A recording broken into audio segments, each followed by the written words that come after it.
अस्सलाम वालेकुम दोस्तों, कैसे हैं आप सब? उम्मीद है कि आप सब खैरियत से होंगे। आज का व्लॉग एक ऐसे वाक़ये के हवाले से है जो कि एक शख्स के साथ स्टॉकहोम के आर्लंडा एयरपोर्ट पे पेश आया। और मैं ये समझता हूँ कि ना सिर्फ स्वीडन में रहने वाले बल्कि यूरोप में रहने वाले बहुत से लोगों की इस वाक़ये में बहुत दिलचस्पी होगी। इससे पहले भी मैंने एक व्लॉग में जो स्टॉकहोम का आर्लंडा एयरपोर्ट है, उसपे एक जोड़े के साथ जो एक वाक़या पेश आया था कि उनसे पुलिस और कस्टम्स ने सोने के ज़ेवरात और नकद रकम जो है, वो ज़ब्त की थी और उसने बहुत से सवालात को जन्म दिया था। अब ये वाक़या भी उससे कुछ मिलता-जुलता है और ये वाक़या स्टॉकहोम में रहने वाले एक 49 साला शख्स के साथ पेश आया, जो कि काफ़ी सालों से स्टॉकहोम में रह रहा है। अब इस वाक़ये को मैं उनकी ज़ुबानी ही आपकी खिदमत में पेश करता हूँ और इसके बाद फिर आप लोगों की राय भी जानना चाहूँगा। वो शख्स जो है वो 49 साला हैं और वो यानी 49 इयर्स उनकी एज है और यहाँ वो स्टॉकहोम में रहते हैं। वो कहते हैं जी कि 4 अप्रैल 2025 की बात है, जब मैं स्टॉकहोम से लेबनान और मिस्र के जो है वो बिज़नेस ट्रिप पे रवाना हो रहा था और वो कहते हैं जी कि उनकी एक इम्पोर्ट एक्सपोर्ट की कंपनी है। तो उन्होंने कहा जी कि मेरा इरादा था कि मैं इन दोनों मुल्कों में जाऊँ, वहाँ से अपनी कंपनी के लिए कोई ज़रूरी सामान खरीदूँ, क्योंकि उनके 2 कारोबार हैं। एक उन्होंने कंपनी 2014 में स्वीडन में रजिस्टर करवाई और दूसरी 2020 में। वो कहते हैं कि स्वीडन आने के बाद मैं मुसलसल काम करता रहा हूँ और मैंने कभी बीमारी की छुट्टी नहीं ली, ना मैंने जो है वो बेरोज़गारी जो है वो अलाउंस लिया है, बेनिफिट लिए हैं। और कुछ अर्सा बच्चों की वजह से वो जो यहाँ पे घर के लिए फॉर शेयरिंग का सा हुकूमत की जानब से इमदाद मिलती है, जिसको दूसरा बिजरा कहते हैं, हाउसिंग बेनिफिट, वो कहते हैं मैंने कुछ अर्सा लिया लेकिन वो फिर बाद में बंद कर दिया। वो कहते हैं जी कि ये जो सफर की रुदाद उन्होंने सुनाई, वो कहते हैं जी 4 अप्रैल 2025 को सुबह पौने 10 बजे मैं जब स्टॉकहोम के आर्लैंड एयरपोर्ट से सिक्योरिटी चेक करके अपने गेट की तरफ जा रहा था, अचानक 2 अफ़राद जो कि सादा लिबास में थे, उन्होंने कहते हैं जी मुझे रोका और उन्होंने कहा कि हम पुलिस के डिपार्टमेंट से ताल्लुक रखते हैं और उन्होंने मेरे सफ़र के बारे में और मेरे पास जो नकद रकम थी उसके हवाले से उन्होंने बातचीत शुरू की और सवालात करने शुरू कर दिए। वो कहते हैं जी कि मैंने उनको वज़ाहत की कि मेरे पास 7,000 अमरीकी डॉलर हैं और ये मैं साथ लेके जा रहा हूँ। $5,000 मैंने ज़ाती इस्तेमाल के लिए रखे हैं और $2,000 जो है वो मेरे कारोबार से मुतल्लिका हैं, जो कि मैंने वहाँ पे इस्तेमाल करने हैं। वो कह रहे हैं जी कि पुलिस वालों को मेरे बयान पे यकीन नहीं आया और वो मुझे कमरे में ले गए, जहाँ पे उन्होंने मेरे साथ तफ्तीश शुरू कर दी और इसके बाद फिर कहते हैं जी कि मुझे मुतरजम की, ट्रांसलेटर की सहूलत भी दी गई।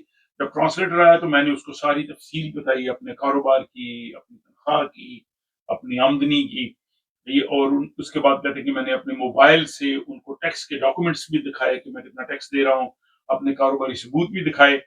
लेकिन ये सारा कुछ जो है वो जो है वो कुछ उसका फ़ायदा ना हुआ। कहते हैं उन्हें मैंने बताया कि मेरी जो आमदनी है वो 2,40,000 स्वीडिश क्राउन जो है वो सालाना है, जबकि जो मेरी अहलिया है, मेरी बीवी है, उसकी आमदनी 2024 की तकरीबन 1 लाख से 1,20,000 स्वीडिश क्राउन है और साथ ही जो उनकी कंपनी है, उन्होंने कहा जी कि उसका 20 मिलियन का जो है वो टर्नओवर है। उन्होंने कहा जी ये सारा कुछ बताने के बावजूद पुलिस ने जो है वो मेरे पैसे जो $7,000 थे वो ज़ब्त कर लिए और ना ही मुझे उन्होंने कोई रसीद दी, ना ही कोई सबूत दिया। मैं बेबस रह गया और उन्होंने मेरे सवालों का भी कोई जवाब नहीं। अब जब ये वाक़या जो है वो स्टॉकहोम के आर्लंडा एयरपोर्ट पे पेश आया, तो उसके बाद जो स्वीडिश प्रेस है उन्होंने बड़ी-बड़ी जो है वो हेडलाइन्स लगाई कि एक शख्स जो था वो हज़ारों डॉलर लेके स्वीडन से जा रहा था और वो सोशल बेनिफिट भी हासिल कर रहा था। और जब सोशल बेनिफिट्स आप ले रहे हो तो आपके पास इतनी रकम कहाँ से आती है, और उसको पकड़ा गया और सारा कुछ था। लेकिन वो कहते हैं कि सच ये था कि मेरी आमदनी जो थी वो मेरी बिज़नेस की थी और कानूनी तौर पे, दस्तावेज़ी तौर पे दुरुस्त थी। और उन्होंने कहा जी कि स्वीडन का हालाँकि ये कानून कहता है कि आप 10,000 यूरो या इससे ज़्यादा रकम लेके जा रहे हैं, तो तब आपको डिक्लेयर करना ज़रूरी होता है। लेकिन पुलिस का ये कहना था कि पुलिस को मशकूक सूरत-ए-हाल में जो रकम है, उसको ज़ब्त करने का इख्तियार है और पुलिस को तमाम ज़राए से किसी शख्स की आमदनी, कारोबार, उसके जो उसने बेनिफिट्स लिए हैं, वो तमाम चीज़ें पुलिस चेक कर सकती है, पुलिस को ये इख्तियार है। ये इस हवाले से जो पिछला व्लॉग था उसमें भी हमने बात की थी कि नवंबर 24 سے سویڈن میں قانون بن چکا ہے کہ اگر آپ کے پاس بہت ہی قیمتی چیز، بہت قیمتی گاڑی یا بہت ہی قیمتی جو ہے وہ کوئی موبائل فون، یا ایون اگر آپ کے پاس گھڑی ہے اس طرح کی کافی کاسٹلی ہو، تو پولیس آپ سے پوچھ سکتی ہے کہ آپ کی آمدنی کیا ہے۔ اگر آپ کی آمدنی ٹھیک ہے تو ان کو کوئی مسئلہ نہیں، لیکن اگر آپ بینیفٹس پہ ہوں، سوشل بینیفٹس پہ ہوں، آپ کی آمدنی نہ ہو، تو آپ کے پاس اتنی قیمتی چیز ہو تو پولیس اس کو ضبط کرتی ہے۔ اور اس کی وجہ یہ ہے کہ یہاں پہ جو ڈرگس اور اس کا جو دوسرا یہاں پہ کرائمز ہیں، ان کرائمز کو اور بلیک منی کو روکنے کے لیے انہوں نے یہ سلسلہ شروع کیا۔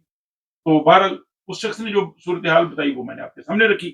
وہ کہتے ہیں جی کہ اس کے بعد خوش قسمتی سے مئی کے مہینے میں، یعنی تقریباً ایک مہینے کا، پولیس نے ان سے رابطہ کیا۔ پولیس نے اس کو ایک لیٹر لکھا کہ ہم نے تمام کا تفتیش کی ہے اور تمام الزامات کو ہم نے ختم کر دیا، اور اب آ کے آپ اپنی رقم $7,000 پولیس سے واپس لے جا سکتے ہیں۔ اور پولیس نے وہ رقم اس کو واپس دے دی۔ انہوں نے کہا جی کہ میں نے جو ہے وہ اطمینان کا سانس لیا۔ لیکن سوال یہ پیدا ہوتا ہے کہ اگر یہ صورتحال کسی عام شخص کے ساتھ پیش آتی ہے تو اسے کیا کرنا چاہیے؟ اور اس کے بعد یہاں پہ ہم یہ بھی بتائیں گے کہ اگر اس قسم کی سچویشن کسی کے ساتھ پیش آئے تو سب سے پہلے کہ اگر آپ کو وہاں پہ سویڈش زبان بولنے میں مشکل ہے تو آپ کو ٹرانسلیٹر لینے کا حق ہے۔ آپ کہیں کہ مجھے مترجم دیں تاکہ آپ درست طور پہ پولیس کی بات بھی سمجھ سکیں اور اپنی بات بھی ان کو بتا سکیں۔ آپ ان کو ویسے ہی یس نو نہ کہتے رہیں، وہ مسئلہ ہو جائے گا۔ ایک دوسرا یہ کہ اس دوران اگر آپ کو وکیل چاہیے تو آپ کہہ سکتے ہیں جی کہ مجھے وکیل چاہیے، مجھے وکیل سے رابطے کا جو ہے وہ حق دیا جائے۔ اور اس کے بعد کوئی لین دین ہوتا ہے تو آپ ان سے تحریری رسید ڈیمانڈ کر سکتے ہیں، آپ ان کو کہہ سکتے ہیں۔ اور اس کے بعد اگر آپ سمجھتے ہیں کہ آپ کے ساتھ زیادتی ہے تو آپ کو بعد میں عدالت کا دروازہ کھٹکھٹا سکتے ہیں۔ اگر آپ سمجھتے ہیں کہ آپ کے ساتھ غیر ملکی ہونے کی وجہ سے، رنگ اور نسل اور مذہب کی وجہ سے آپ کے ساتھ امتیاز ہے، تو یہاں پہ جو ڈسکریمنیشن امنڈسمین ہے، محتسب ہے امتیازی سلوک کا، اس کے پاس آپ اپلیکیشن لے کے بعد میں جا سکتے ہیں۔ آپ جسٹس امنڈسمین کے پاس جا سکتے ہیں اور آپ ازالہ عرفی کے لیے کوشش کر سکتے ہیں۔ تو یہ یہاں کے قوانین ہیں جو آپ کو یہاں پہ حق دیتے ہیں۔